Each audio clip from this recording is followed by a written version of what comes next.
സംസ്ഥാനത്ത് ചൂടിന് ശമനമായി മഴ പെയ്തു തുടങ്ങി. പക്ഷേ വേനലിലുണ്ടായ പച്ചക്കറിയുടെ വിലക്കയറ്റം കുറഞ്ഞോ അതോ കൂടിയോ? കോഴിക്കോട്ട് നിന്നുള്ള റിപ്പോർട്ടിലേക്ക്.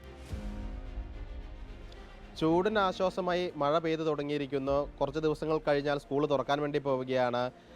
രണ്ടാഴ്ച മുൻപ് ഞാൻ കോഴിക്കോട് പാളയം മാർക്കറ്റിലെത്തി പച്ചക്കറിയുടെ വിലയെക്കുറിച്ചൊരു വാർത്ത ചെയ്തിരുന്നു. ആ സമയത്ത് വ്യാപാരികൾ പറഞ്ഞത് പച്ചക്കറികളുടെ വില വർദ്ധിച്ചു വരികയാണ്. കാരണം നമ്മുടെ ഇവിടുത്തെ കാലാവസ്ഥയല്ല, തമിഴ്നാട്ടിലെയും കർണാടകയിലെയും കാലാവസ്ഥയെ ആശ്രയിച്ചിരിക്കും നമ്മുടെ നാട്ടിലെ പച്ചക്കറി വില കൂടുന്നതും കുറയുന്നതും. ഞാൻ ഈ മാസം 4-ാം തീയതിയാണ് ഇവിടെ എത്തി ആ വിലക്കയറ്റത്തെക്കുറിച്ച് വാർത്ത ചെയ്തത്.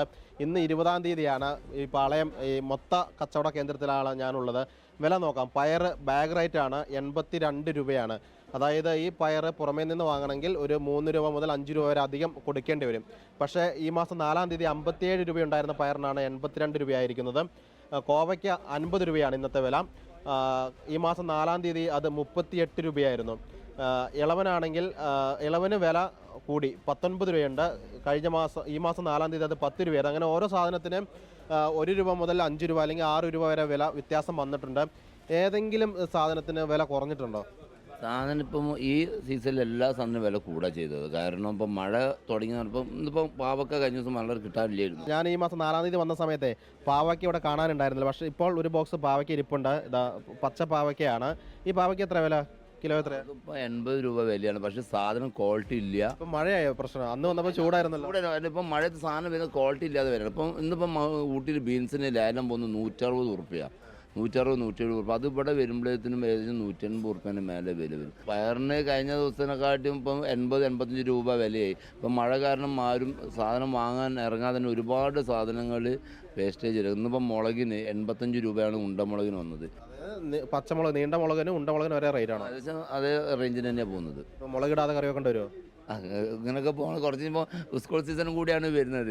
അതും കൂടി ആയി വരുമ്പോൾ സമയത്ത് ഇനി എന്തായി തീരുമെന്ന് അറിയില്ല. കാരണം ഇനി എല്ലാ സാധനങ്ങളും വില കൂടി ഇപ്പോഴാണ് ഇനി സ്റ്റാർട്ടിങ് വരുമ്പോൾ എന്തായി തീരുമെന്ന് അറിയില്ല. അത്യാവശ്യം ഈ വില കുറവുള്ള സാധനം ഏതാ? അത് വെച്ച് അഡ്ജസ്റ്റ് ചെയ്യാൻ പറ്റുമെന്ന് അറിയാനാ? അല്ല, സാധാരണ അഡ്ജസ്റ്റ് ചെയ്യാൻ പറ്റുന്ന സാധനം മത്തന്, ഇളവൻ, വെള്ളരിയൊക്കെയാണ്. അതിനും ഇപ്പോൾ 25, 28, 17, 19 ഒക്കെ ആയിട്ടുണ്ട്. കക്കിരിയുടെ അവസ്ഥ എന്താ? കക്കിരിക്ക് നല്ല വിലയായിരുന്നു. ഇത് കക്കിരി രസം വില കുറഞ്ഞിട്ടുണ്ട്. കക്കിരി മഴ മറ്റേ എന്താ തണുപ്പിനാരും അതിനെ കൊണ്ട് രസം വില കുറഞ്ഞിട്ടുണ്ട്. കക്കിരി സാലഡൊക്കെ ആക്കി കഴിക്കാമല്ലോ. വേറുന്നുണ്ട്. മല്ലിച്ചപ്പിന് അന്ന് ഉണ്ടായതിനെക്കാട്ടും ഡബിള് വിലയായി. കാരണം മല്ലിച്ചപ്പിന് 140 രൂപ കിലോന് വിലയായി. ഇനി 10-13 ദിവസം കഴിഞ്ഞ് സ്കൂൾ തുറക്കാൻ വേണ്ടി പോവാ. അന്നത്തേക്ക് വില കൂടോ കുറയോ?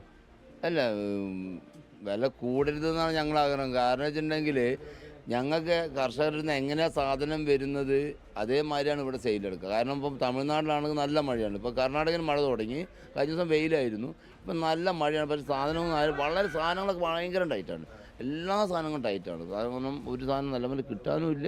ഭയങ്കര കിട്ടാത്ത സാധനം ഏതെങ്കിലും ഉണ്ട്? നമ്മൾ ഡെയിലി ഉപയോഗിക്കുന്നത് കിട്ടാത്ത സാധനം ഒരുപാട് പീച്ചിങ് കിട്ടുന്നില്ല, അമര കിട്ടുന്നില്ല. അങ്ങനെ പച്ചക്കറിന് ഒരുപാട് ചുരങ്ങ, അങ്ങനെ ഒരുപാട് സാധനങ്ങൾ കുറവാണ് കിട്ടുന്നത്. ഒരുപാട് പച്ചക്കറി ആയി വരാനുണ്ട്. കാരണം ഈ മഴ ആയി തുടങ്ങി ഇതൊന്ന് ആയിട്ട് കൃഷികളായി. അതേമാതിരി ചീരയൊക്കെ നല്ല സീസൺ സമയമാണ്. ഇപ്പോൾ ചീര ഒന്നും ഇല്ല. ഏതായാലും രണ്ടാഴ്ചത്തെ അപേക്ഷിച്ച് ഇന്ന് നോക്കുമ്പം കുറേ ഐറ്റംസിന് ഒരു 3 രൂപ മുതൽ 9 രൂപ വരെ വില വ്യത്യാസമുണ്ട്. പാവയ്ക്കൊക്കെ തന്നെയാണെങ്കിൽ വന്നു. കഴിഞ്ഞ തവണ പാവയ്ക്ക് ഉണ്ടായിരുന്നില്ല. പക്ഷേ പാവയ്ക്കൊക്കെ പൊന്നുവിലയാണെന്നാണ് വ്യാപാരികൾ പറയുന്നത്. ഏതായാലും വ്യാപാരികളും പ്രതീക്ഷയിലാണ്, വില കുറയുമെന്ന പ്രതീക്ഷയിലാണ് പാളയത്തെ വ്യാപാരികളും ഉള്ളത്. കോഴിക്കോട് നിന്ന് വീഡിയോ ജേർണലിസ്റ്റ് മഹേഷ് ബാലുശ്ശേരിക്കൊപ്പം reporter Sinoj Thomas, in reporter.